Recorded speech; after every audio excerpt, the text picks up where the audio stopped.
Kellyanne, got a second? Apparently Robert Lighthizer and Stephen Mnuchin are opposed to the president. I saw some. There are plenty of options at the president's disposal, but I will tell you, Emerald, that we just don't think Mexico's done enough, and Congress has done even less than that.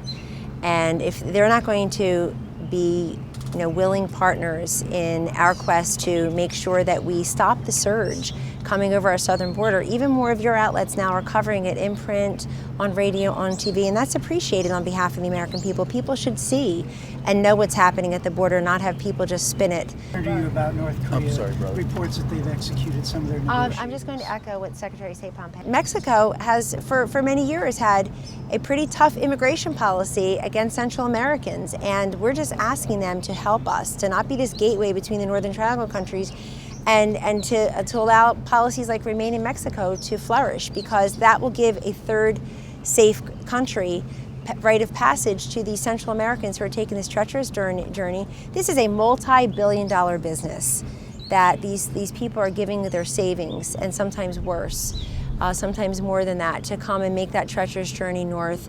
And USMCA.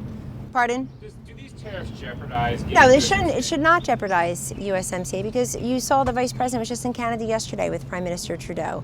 We are fully confident that USMCA could pass the House, and I think if Speaker Pelosi put it to a vote, she would get positive votes from her own rank and file. We know our legislative team here is on top of that.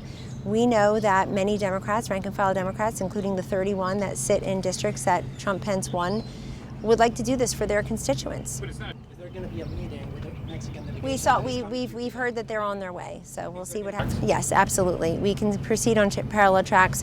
The president says that there is a humanitarian and security crisis at the border. He's always said that for the last however many months. He will continue to want to fix the crisis at the border.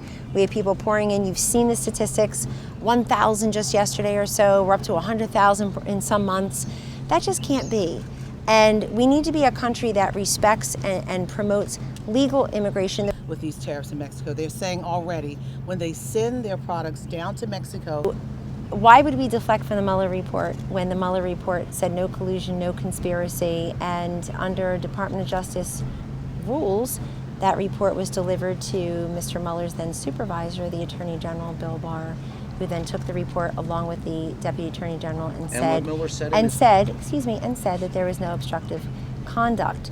And they come back from Mexico, it's hurting their product, hurting their industry. And I don't know why you think, especially in this place, that we can't deal with all kinds of issues. The president's been talking about immigration for decades, but as a presidential candidate, president-elect, and now president, he's been talking about it for 4 straight years. He said no, that was about investigation. That's different. The Mueller is not investigating the president. I'm sure you heard him the other day say he's closing his office. Is that a concern? No, zero concern. I like the president now. I was never a never Trumper. Never a never Trumper. Well, what made you decide to like him? Well, I've known and the Mueller report is over. Mueller said this week that he has closed his office and he's returning to the private sector and he's moving on with his life. We think others should too.